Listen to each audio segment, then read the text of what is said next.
C'est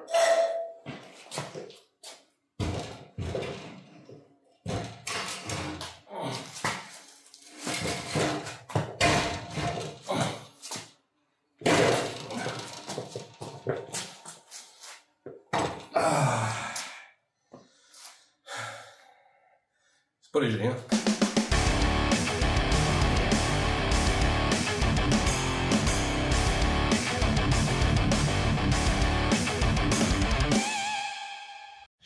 Allez, salut tout le monde et bienvenue dans cette nouvelle vidéo. Alors aujourd'hui, on va essayer de se fabriquer une sableuse. J'aimerais sabler le Pajero, le châssis et le dessous de la caisse. Et donc on va essayer de se fabriquer ça. Donc déjà, j'ai récupéré une bouteille de gaz qui sera le corps où il y aura tout le sable dedans. Il suffira après de souder de la tuyauterie. Mais qui dit bonne sableuse et qui dit surtout sableuse performante, il faut un compresseur performant. Et bon, clairement, celui que j'ai, qui est dedans là-bas, c'est un monocylindre de merde avec une cuve qui doit faire 50 litres. C'est un tout petit truc. J'ai déjà essayé de peindre avec, ça marche pas. Donc, il y a un ancien du village qui m'a gentiment donné cette antiquité là. Donc c'est un Moguière, l'année je sais pas du tout, j'ai essayé sur les plaques signalétiques c'est pas écrit. Donc je sais pas, faudrait que je recontacte l'ancien et que je lui demande un peu des compléments d'informations sur ce joli bébé. Ici il dit pression 7 bars, donc écoute on verra bien. Ça doit faire quelques années qu'il a pas tourné. Lui, il s'en servait avec une cuve pour. En fait, c'était un pistolet peinture airless, mais vraiment à l'ancienne. Tu vois, il y a quand même les grosses buses à l'ancienne professionnelle. Il y a quand même les petites sorties là, donc nous, c'est ce qu'on va se servir.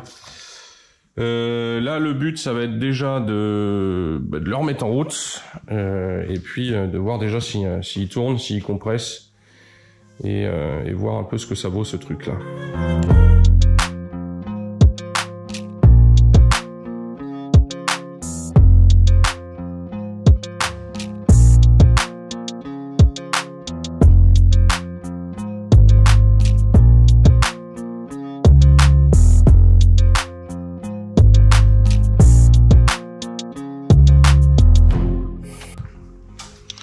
Ok, la première chose que je vais faire, ça va être de vérifier l'huile dans le moteur.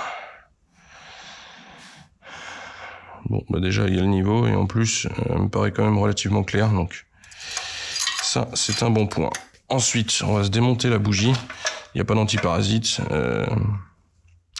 On va voir.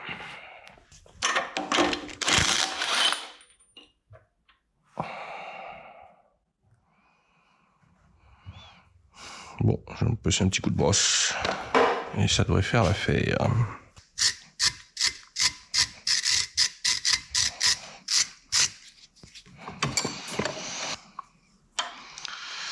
Bon, voilà, on va voir si on a des étincelles.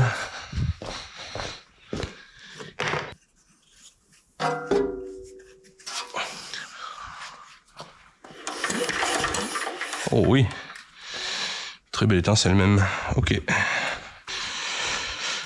Bon écoute, j'ai pas spécialement envie d'ouvrir le carbu. Donc on va mettre de l'essence dedans et on va voir si ça pète. Hop là.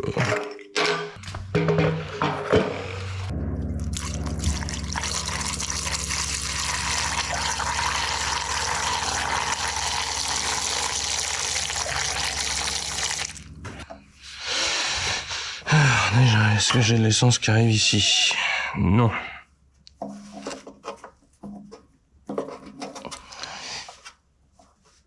Ah.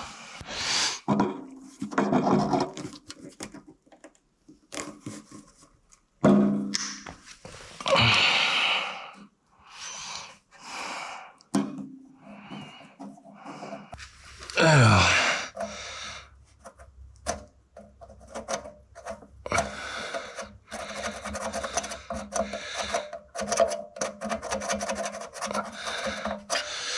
Bon, ok, il faut démonter le banjo. Allez, on va nettoyer tout ça.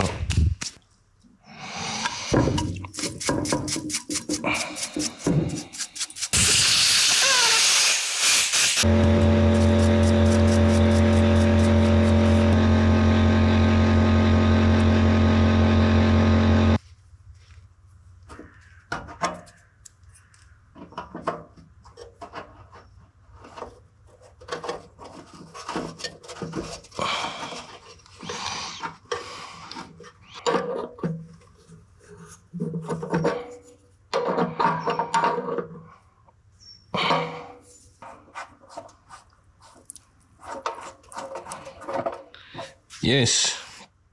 Bon, ça déjà, ça fonctionne. Au vu de l'état du robinet, je pense que on va s'attaquer au démontage du carbu.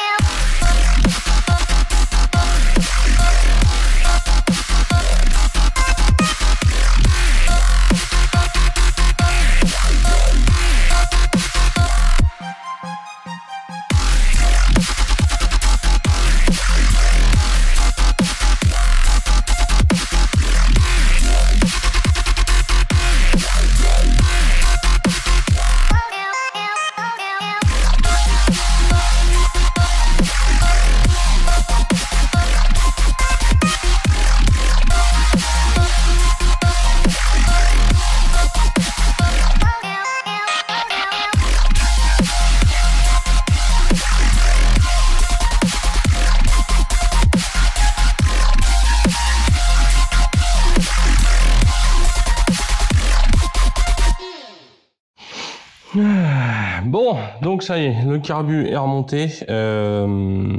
J'ai toujours mon problème de fuite ici. Et quand le robinet est fermé, voilà, ça pisse lentement. Donc je le rebranche, hop, ici, voilà. Bon, je vais pas te mentir, je l'ai déjà démarré, mais je vais te faire voir. Je pense que j'ai un problème avec le pointeau à l'intérieur. Ou le flotteur du carbu qui doit mal remonter. J'ai essayé de chercher des joints. Je pense que le problème ça vient du joint là, tu vois, qui dégueule et qui me fait chier avec le flotteur. Bref.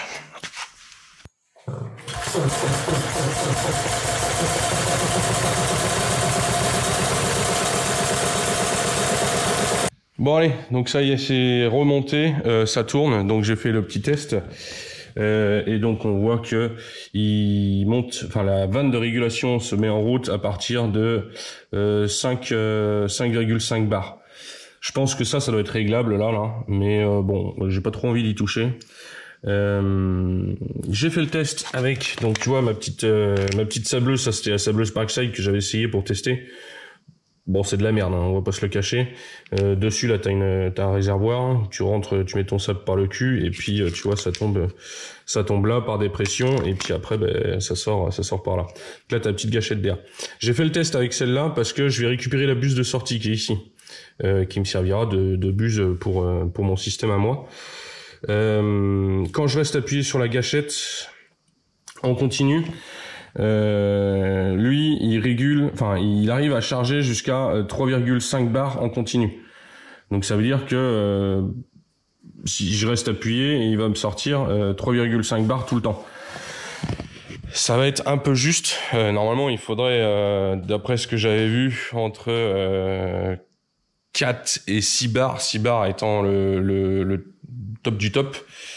Donc ce que je vais faire, si ça marche pas, je vais combiner avec mon deuxième compresseur là-bas et on verra si on arrive avec les deux compresseurs à avoir quelque chose de sérieux, quoi. Autre chose qu'il faut prendre en compte, il n'y a pas que les barres, il y a aussi le débit d'air. En fait, sur ces vieilles machines là, vu que c'est des machines professionnelles, t'avais les grosses sorties comme ça. Donc ça, je crois que ça s'appelle des raccords tête de chat. Tu vois, je rentre mon doigt dedans, hein. Ouh. Bon, tu comprends bien que par rapport à une sortie comme celle-ci, t'as plus de débit d'air là-dedans. Et en fait, j'avais vu que, alors je suis pas expert en pneumatique, mais si t'as des tuyaux comme ça pour faire tourner par exemple une péteuse de pneumatique, t'auras moins de performance avec ça que si tu sortais sur du gros tuyau comme ça. C'est pour ça que en fait dans les garages ils ont des grosses sections de Durit. Voilà, donc maintenant que ça fonctionne, on va passer à la fabrication de la sableuse et on va faire un petit peu de théorie, hein, comme tout bon bricoleur. Il faut que tu saches comment ça fonctionne pour pouvoir le fabriquer. Donc on se retrouve sur le tableau, ici, à tout de suite.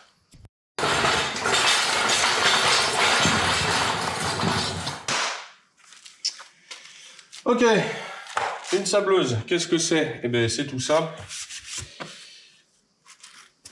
Alors, on va recommencer. Hop là. Le tableau qui est tout pourri, là. Alors, Une sableuse, qu'est-ce que c'est? En fait, c'est tout simple, c'est juste une cuve. Donc voilà, une cuve de préférence avec un cône là, pour que le sable tombe bien au milieu. Sur cette cuve, on a donc une sortie en bas, ici, où le sable va tomber dedans, un peu comme un sablier en fait. Et puis après, on va avoir notre air qui va passer, hop, là-dedans. Donc l'air arrive de là, du compresseur, et repart ici dans la buse. Quand l'air va passer, il va emmener en même temps tout le sable, et ça va le pousser dans la buse. Ce type de sableuse-là, on pourrait dire que c'est des sableuses à dépression. C'est-à-dire que en fait, l'air qui va passer ici va aspirer le sable, bien qu'il tombe tout seul, mais ça va l'aspirer pour l'emmener dans la buse. Le problème de ces sableuses-là, c'est qu'en fait, tu as une différence de pression entre ici et l'intérieur de ta cuve. C'est-à-dire que tu peux avoir des pertes d'air, que l'air remonte hop, dans ton sable. Donc tu vas perdre en pression et en volume d'air. Donc, pour ça, on va se fabriquer une sableuse, comme celle qu'on voit dans le commerce, en fait, comme celle qu'on peut acheter. Elles ont exactement le même principe. Ici, on a notre thé. Hop, le sable qui tombe ici. L'air qui passe dans ce sens-là et qui ressort ici pour aller vers la buse. Là, on a notre sable, sauf que la seule différence, c'est que ceux-là, elles sont fermées. Elles sont fermées et pressurisées. C'est-à-dire qu'en fait, on a donc une arrivée d'air générale qui va arriver ici. Et après, on va avoir un T, hop, qui va nous renvoyer l'air et en bas et en haut. Ce qui fait que ici, on aura la même pression d'air que en bas. Voilà, c'est tout simple en fait. Alors maintenant, on va rentrer un peu plus en détail dans la conception. Donc, moi, je vais utiliser une cuve qui résiste à la pression. Donc, je prends une bouteille de gaz. En fait, c'est ce qu'on trouve partout. C'est simple d'en avoir et c'est super costaud. Donc, je vais avoir, hop, voilà, avec mon petit cône là, vu qu'elle est un peu arrondie, bombée dans le fond, on aura, bon, ça fera l'effet voulu. Bon, on s'en fout en fait. Bref, donc. À ma sortie, donc en dessous, je vais y mettre une vanne. Hop. Cette vanne, elle va me permettre de gérer le débit de sable qui va pouvoir tomber. Ensuite, j'aurai donc mon T. Hop, voilà. Qui va me permettre donc d'envoyer le sable dans ma buse. Et puis, l'air qui va arriver de ce côté-là. Pour le haut, je vais donc garder le filetage du robinet d'origine de la bouteille de gaz et j'y mettrai un bouchon dessus. C'est du 15-21. Donc en fait, toute ma plomberie, je vais me baser là-dessus, je vais la faire en 15-21. Donc ici, j'ai mon bouchon, voilà, sur le pas de vis d'origine. Et après, je vais ressouder en fait un insert, comme le même que ici en fait. En acier galba. Je vais essayer de le braser, je sais pas si je vais y arriver, mais on verra bien. De façon à avoir un filetage au-dessus en 15-21, ce qui va me permettre de pouvoir y mettre un coude en 15-21. Ensuite, une vanne en 15-21 aussi. Cette vanne-là, elle est très importante, je t'expliquerai après. Ici, à l'entrée de ma vanne, j'aurai donc un T, tout simplement. Hop. Voilà. Et après là, je vais repartir en raccord plomberie à visser avec du cuivre en 14 mm pour faire la jonction entre les deux T. Voilà.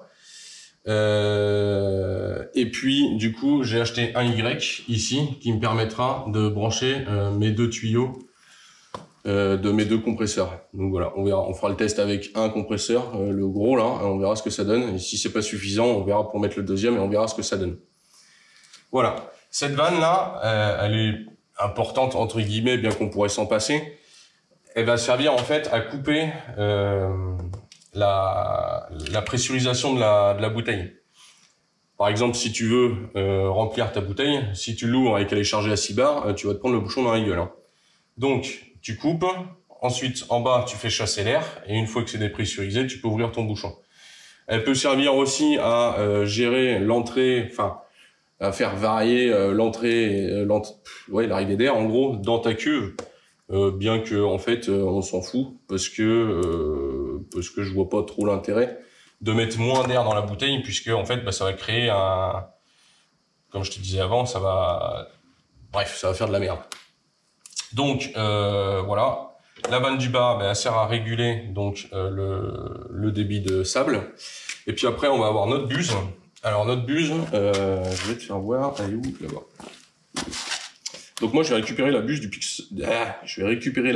pistolet Parkside. Voilà, parce que c'est une buse en céramique. Donc ça, c'est censé ne pas s'user avec l'abrasion du sable. Et puis, bon, voilà, c'est un gros diamètre quand même. Je pense que ça doit être du 5000, je crois. Attends, je vais mesurer. Ouais, c'est ça, 5 mm. Alors, c'est un peu gros. Mais, bon, on verra. Si avec ça fonctionne pas, j'essaierai de réduire. J'avais vu que ce qui marchait bien, c'était 2 mm apparemment. Donc, on verra, on se fera un système, on arrivera bien à se bidouiller un truc. Voilà, l'avantage aussi, c'est que ici, tu vois, elle est déjà conique, donc en fait, ça pousse le sable vraiment vers le centre. Voilà, donc pour ma buse, pour ma lance, ça va être simple. J'avais déjà des raccords pour mettre des tuyaux d'arrosage qui sont au même pas. Donc ici, j'aurai mon raccord, donc c'est un raccord annelé, hein, tu viens insérer ton tuyau avec un collier. Hop, donc mon tuyau jusqu'à ma buse. Donc là, pareil, j'aurai un raccord annelé à l'intérieur. Une vanne, les mêmes que ces deux-là, qui va permettre d'ouvrir ou d'éteindre la sableuse, en fait, hein, très simplement.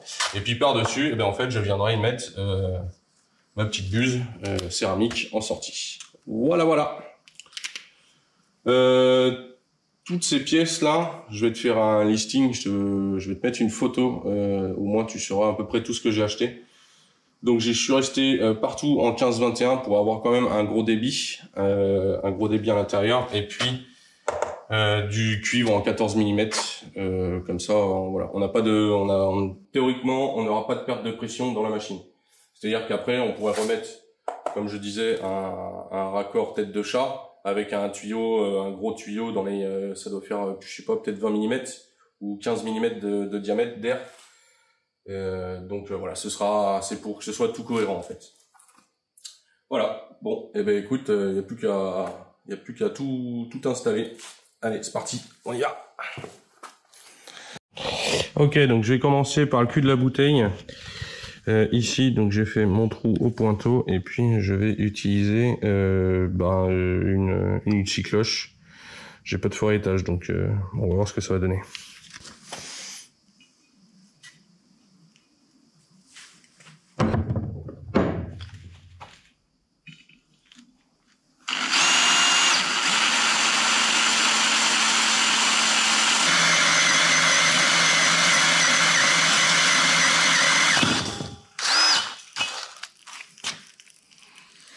Yes.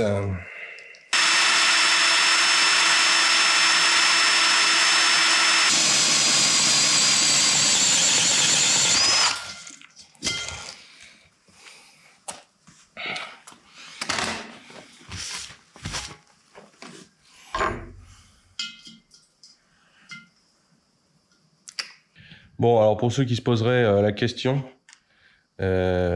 c'est les 6 cloches de chez Action. Hein. Et franchement, dans la ferraille, ça va plutôt pas mal, hein, même sur des grosses épaisseurs. Là, c'est de la ferraille tendre, mais j'ai fait de la ferraille un peu plus solide, un peu plus dure, et ça va vraiment bien. Faut prendre son temps, et faut huiler surtout.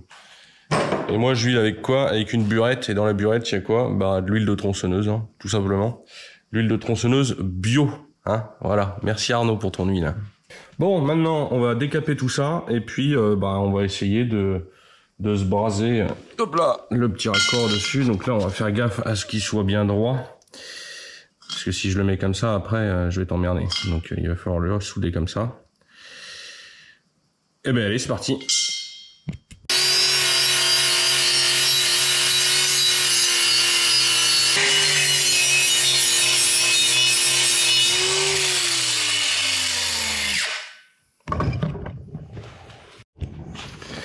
Bon, donc ça y est, j'ai décapé mes 2 pièces et donc maintenant je vais essayer de la braser avec ça. On va voir, normalement ça chauffe à 1000 degrés. Et les baguettes que j'ai achetées, c'est des baguettes, tu vois, cuivre, acier, fonte. Et ça chauffe entre 870 et 910 degrés. Donc bah écoute, on va essayer, on va voir ce que ça donne. Parce que si je le fais au fil fourré, j'ai peur que j'ai peur d'avoir des fuites. Donc je préfère les braser.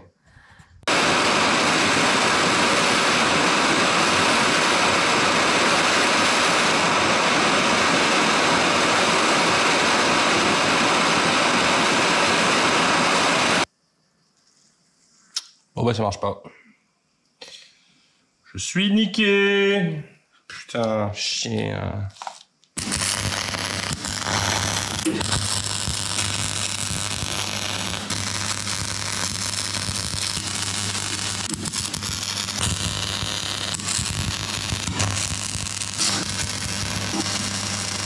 Bon, bah écoute, hein.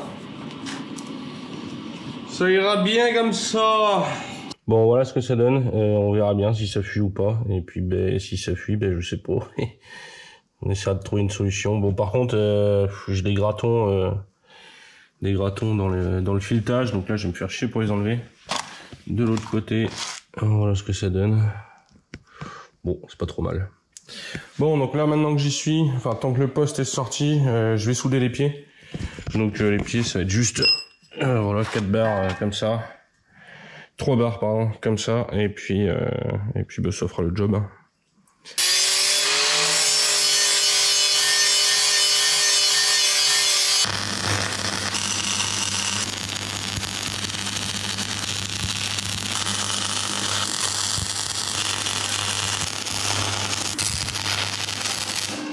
Oh, j'ai plus de fil.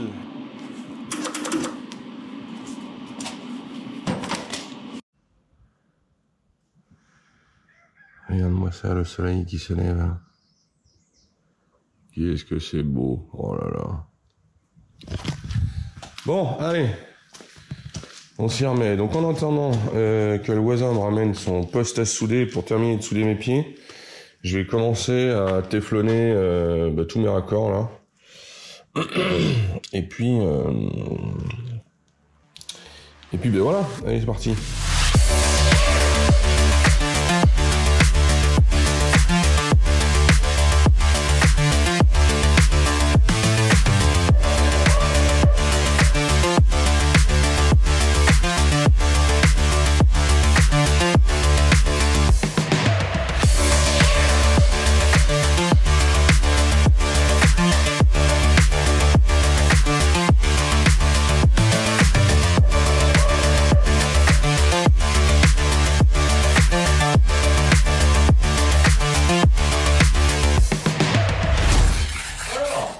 Monsieur, bonjour. Enculé, si bon matin. La forme. Ça savonne. Ouais. Excellent. Ce compresseur des entrées. T'as vu ça un peu? Les années 50, à peu près. Cette machine, tu l'as trouvée pour l'occasion? Ouais, je l'avais récupéré à l'époque pour ça. C'était Pierrot qui me l'avait filé. Les câbles. Tu vois, ça traîne là. J'ai pas envie de le remettre en route, ça me fait chier. Ouais. Ah, bah nickel, je prends. Ah bah ouais. Allez voilà, donc du coup il me reste plus qu'à souder mes petits raccords en cuivre là. Donc du coup je vais utiliser de la pâte à étamer, c'est la même que j'avais utilisée pour la carrosserie. Et puis bah voilà, on va souder à l'étain, et ça je sais qu'avec cela là, ça marche.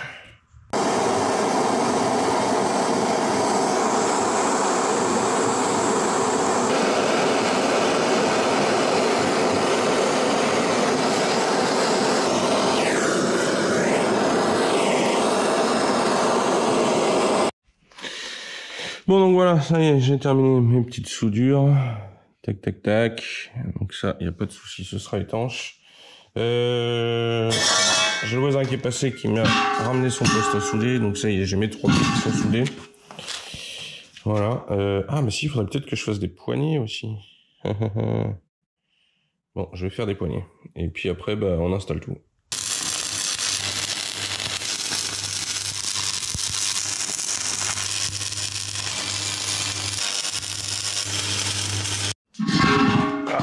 chaud. Bon, voilà, donc là j'ai soudé mes 2 petites poignées de chaque côté. Et puis, ben voilà, maintenant on va pouvoir commencer à tout installer dessus. Ça y est, c'est fini. Donc j'ai raccordé mon tuyau. Pour le tuyau, j'utilise tout simplement un tuyau d'arrosage en 19 mm, donc c'est un gros diamètre quand même. Serré avec des petits colliers qui vont bien. Ici, la petite buse ici. Et voilà, le résultat final. Alors je l'ai déjà mis en pression. J'ai une petite fuite au niveau de ma soudure là. Voilà. Il y a ces robinets là, en fait, ils sont pas vraiment étanches. Ils laissent passer un petit peu d'air. Donc quand c'est pour ça là que j'ai débranché celui-là. Mais sinon, ça a l'air d'être pas mal. Donc je vais la remplir. Pour ça, j'ai une grosse entonnoir avec. J'ai mis un bout de. C'est les gaines PVC d'électricité. Voilà, comme ça, hop, ça rentre pile poil bien dedans. Et puis, ben, je vais pouvoir faire le plein. Bon, alors, pour mon sable, j'ai choisi du 0. Putain, il y a des guêpes qui arrêtent pas de me tourner autour, là. Mais barrez-vous! Bon, je disais. Sablage en 0,10 mm. C'est pas le plus fin, apparemment, ils avaient plus fin. Celui-là, je l'ai acheté chez Point P. J'en ai eu pour 11 balles et des bananes, les 35 kilos. Donc bon, on va voir ce que ça va donner.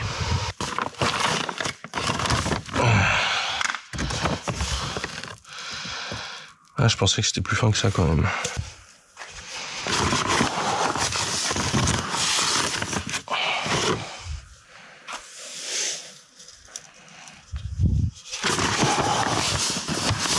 Ouais.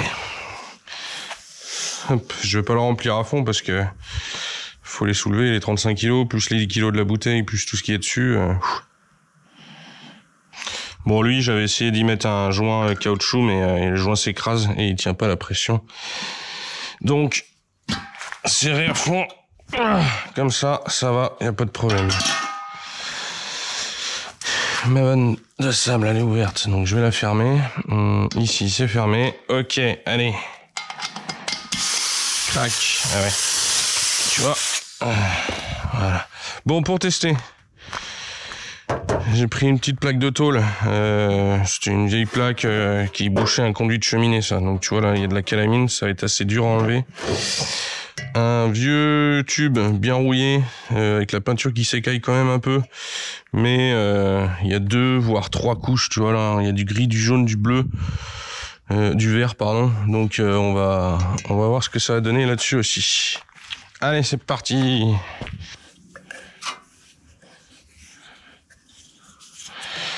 Bon,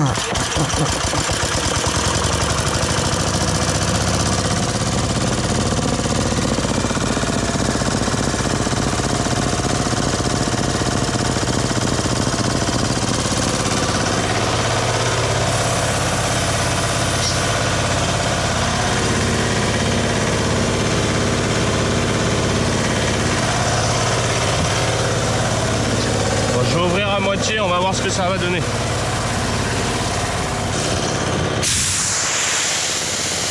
Wouh!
Yes! Impeccable! Putain, c'est trop bien!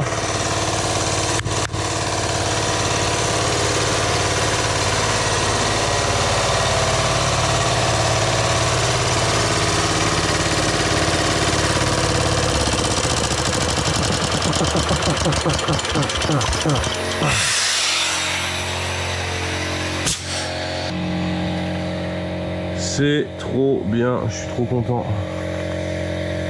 Je suis trop content. Alors là, j'ai mis des billes de sable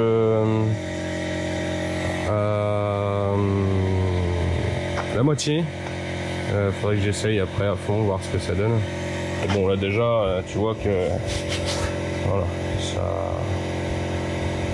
ça fait le job, comme dirait l'autre. Allez, on arrive à la fin de cette petite vidéo donc sur la fabrication de ma sableuse. Bon là, niveau de tarif, j'en ai eu pour à peu près 90 €. C'est pas forcément ce qui est le plus rentable parce que sur Vevor, tu peux les trouver à, j'ai vu les entrées de gamme, les premières à 130 balles.